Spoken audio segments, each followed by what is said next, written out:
अब x को 9, 15, 21, 31 में से जोड़ा जाता है तो समानुपात में हो जाता है 9/15 और 21/31, ऐसे लिख दो। अब आपको अगर x निकालना है तो तरीका क्या बताया था, आपस में क्रॉस मल्टीप्लाई कर लो। तो देखो 30 होता तो 270 होता और 279 हो जाएगा, 279। 15 एकम 15, 15 दूनी 30 और 31 315, कितना आ रहा है, जो भी आ रहा है घटाइए, और 31 और 9 कितना हो जाएगा 40, और 15 और ये कितना हो जाएगा 6 और 3 36। तो यहां से कितना निकल कर आ रहा है, ये कितना निकल कर आ रहा है 9 और 6 15, ये हो जाएगा 85, 85 और 10 20, ठीक है। तो ये कितना निकल कर आ रहा है अपने सामने 36, 36 आएगा, 36 और 4 9 आ जाएगा। तो x आपका निकल कर आ गया 9। सर माइनस प्लस में आ रहा है, टेंशन नहीं लेने का है, सेम ही होगा, मतलब प्लस ही लेना है, ठीक है। x बराबर 9 आ गया। तो यहां पर आपको पूछा गया है कि इन दोनों का मध्य अनुपात क्या होगा। इन दोनों का मध्य अनुपात कैसे निकालेंगे, आपको x की वैल्यू 9 रखनी होगी, तो 9 तिया 27 माइनस 2, तो ये हो गया 25, और 9 पड़म 45 और 4 49। तो अंडर रूट ए बी क्या होता है, आपका मिड प्रपोर्शन होता है, मीन प्रपोर्शन होता है। तो 5 और 7 35 राइट आंसर हो गया। अब जिसको भी ये चीज समझ में नहीं आई, मैं दोबारा से एक्सप्लेन कर देता हूं कि आपको क्या करना होगा। शुरू के दोनों का अनुपात जमा दिया, लास्ट के दोनों का अनुपात जमा दिया, फिर इन दोनों को क्रॉस मल्टीप्लाई करो और इन दोनों को क्रॉस मल्टीप्लाई करो, फिर अंतर निकाल दो, फिर इन दोनों को जोड़ दो, इन दोनों को जोड़ दो, फिर अंतर निकाल दो। तो ऊपर तो मल्टीप्लाई करने के बाद और नीचे जोड़ने के बाद जो अंतर आएगा, इसको यार है tan 1, तो आप बताइए tan इनवर्स 1 कितना होता है गुरुजी, π/4, प्लस ये किसका होता है cos 60 होता है कितना π/3, और साइन इनवर्स कितना होता है 1/2 π/6, 30 डिग्री की वैल्यू। एलसीएम ले लो, एलसीएम कितना आ जाएगा 12, तो ये हो गया 3π प्लस 4π प्लस 2π, तो 9π/12। तो सॉल्व करेंगे तो 3 तिया 9, 3 चौके 12, 3π/4, ऑप्शन नंबर बी। अगर 5% की दर पर 3 साल के लिए किसी राशि का साधारण ब्याज 12,000 रुपए है, तो समान राशि पर समान दर पर चक्रवर्ती ब्याज क्या होगा सर, निकाल देते हैं। अगर साधारण ब्याज ये है, यानी कि अगर हम बात करते हैं कि 5% की दर पर 3 साल के लिए किसी राशि का साधारण ब्याज ये है, क्या निकालेंगे सर, 15% बराबर आपका दे रखा है 12,000। तो अगर हम सॉल्व करते हैं तो 15 से हम काटेंगे सर, 1% बराबर कितना हो जाएगा 15 8 120, 800। 100% बराबर कितना हो जाएगा 80,000, ठीक है। चलिए 80,000 आपका हो गया। अगर आप प्रिंसिपल रेट कितनी है, रेट आपकी 5% हो गई, 5% अगर रेट है तो इसको हम 1/20 लिख सकते हैं। 3 साल के लिए चक्रवर्ती ब्याज निकालना है, बहुत ही अच्छा तरीका है, मल्टीप्लाइंग फैक्टर लगाओ आंसर पाओ। सर कैसे लगाऊंगा, बस इस 80,000 प्रिंसिपल का 1/20 पहली बार करना है, कितना निकल कर आ गया 4,000, 4,000 का फिर 1/20, और ऐसा 3 बार करना है क्योंकि 3 साल की बात की जा रही है। कितना हो जाएगा भाई 200, 200 का फिर 1/20, ये कितना हो जाएगा भाई 10। तो आंसर तो यूं ही आ गया, जिस ऑप्शन में 10 आ जाए वही आंसर है, एक ही ऑप्शन है। क्यों जोड़ूं और क्यों गुणा करूं, और करना भी है तो मल्टीप्लाई 3 1 करके कर लो, तो इतना समय नहीं लगता। जब लास्ट में आपको पता लग रहा है फटाफट फटाफट 3 बार किया, जो लास्ट में 10 आ रहा है वही वाला आंसर हो गया, खत्म बात। चलिए साइन थीटा है, मैंने इसमें tan थीटा का गुणा कर दिया, साइन थीटा ब्रैकेट में है tan theta minus tan square theta plus sec square theta, सब कुछ बनता चला जाएगा, आप तो बस सॉल्व करते चले जाओ। नीचे क्या आ रहा है 1 माइनस साइन थीटा, इस tan थीटा को लिख देता हूं साइन अपॉन कॉस, इधर आ जाएगा कितना 1 plus tan theta sec theta tan theta. बस अब देखते हैं कैसे होगा। सॉल्व करने पर सर साइन थीटा ये रहा, yes. Sec square theta minus tan square theta कितना होता है 1 प्लस टेन स्क्वायर बराबर sec square minus tan square 1 होता है सर। तो यानी कि ये हो जाएगा टेन थीटा प्लस का 1, टेन थीटा प्लस का 1 अपॉन नीचे आया मेरे पास 1 माइनस, है ना, 1 अपॉन साइन थीटा से साइन थीटा काट दूं, काट देते चलो, साइन थीटा से ये साइन थीटा काट दिया, लो खुश। तो 1 माइनस साइन थीटा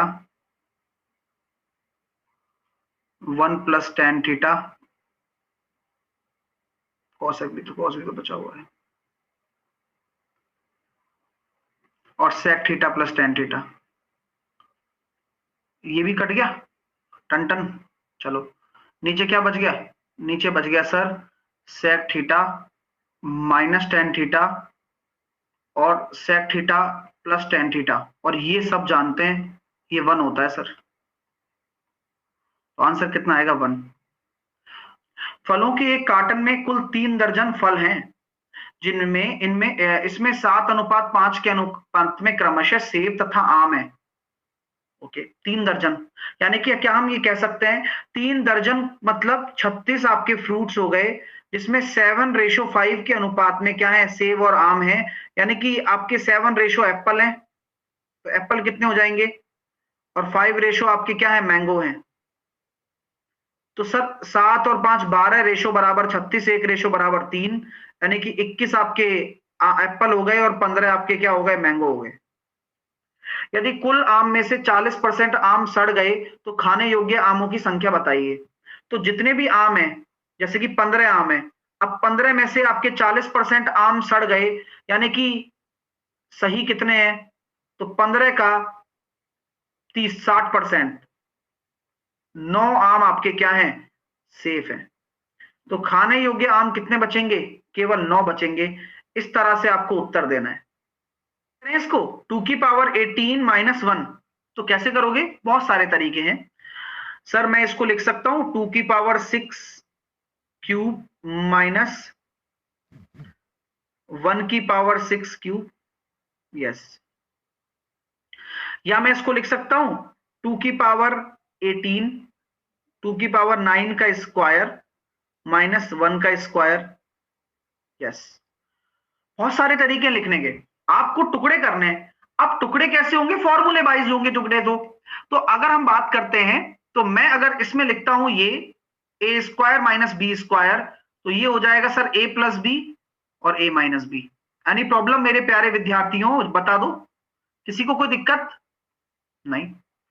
इसको छोड़ो, अब यही टुकड़ा हो सकता है, इसका तो टुकड़ा क्या करें, इसके टुकड़े कैसे करोगे, ए क्यूब माइनस बी क्यूब, फिर से ए क्यूब माइनस बी क्यूब लगा दूं, तो ये कितना हो जाएगा ए माइनस बी, तो ये कितना आ रहा है 8 में से 1 गया तो 7, बन गया ना फैक्टर, बस इसी से डिविजिबल है।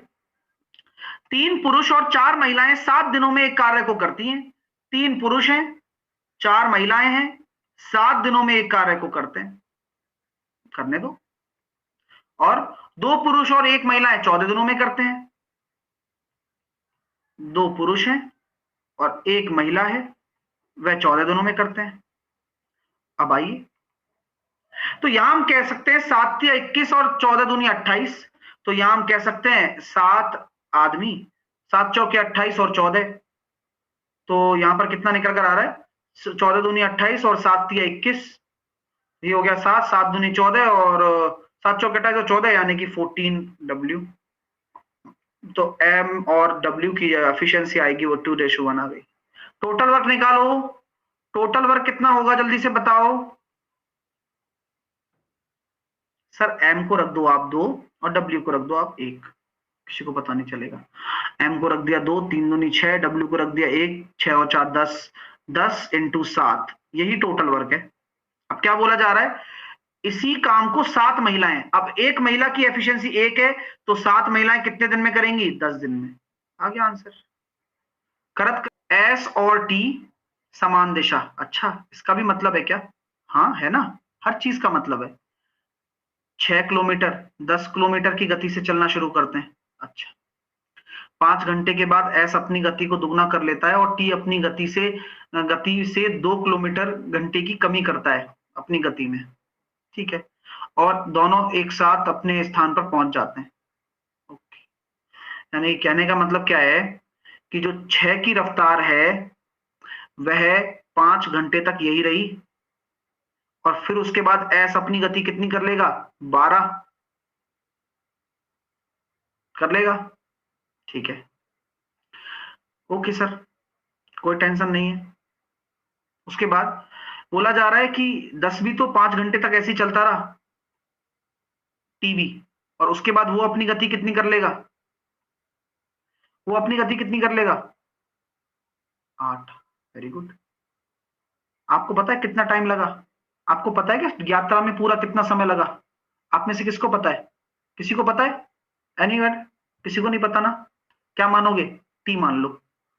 अगर टी घंटे में यात्रा पूरी हुई है, क्योंकि एक समान समय पर पहुंच रहे हैं, दोनों एक समान समय पर पहुंचते हैं, तो 5 घंटे अगर यहां लगा दिए तो बाकी 12 की रफ्तार से कितने घंटे चलेगा? T-5। और ये 8 की रफ्तार से T-5। और ये दोनों दूरी बराबर नहीं होंगी क्या? बोलो। क्योंकि एक ही स्थान से चल रहे हैं, दूरियां बराबर हैं, एक ही गंतव्य स्थान पर पहुंच रहे हैं। बिल्कुल सही है ना? तो कैसे निकालेंगे? सॉल्व करके निकालेंगे सर। तो ये कितना आ गया सर? 30 प्लस 12T माइनस 60 बराबर 50 प्लस 8T माइनस का 40। ये कितना आ गया? 10 प्लस 8T, और इधर इधर इधर आ रहा है 12T माइनस का 60। इधर लेके आ जाऊंगा सर, 4T बराबर कितना आ रहा है? सही है क्या? कोई गड़बड़ तो नहीं की ना? 4T 30 होगा क्या? 12 पंजे 60, 6 पंजे 30, इधर 30 होगा। हम्म हम वही सोचने लग गए। 30 तो ये कितना हो गया? 40। तो टी बराबर आ गया 10 घंटे। मजा आ गया क्या? और यही तो टोटल टाइम है बस। तो टी ही तो आपने टोटल टाइम माना है, तो यात्रा का समय 10 घंटे।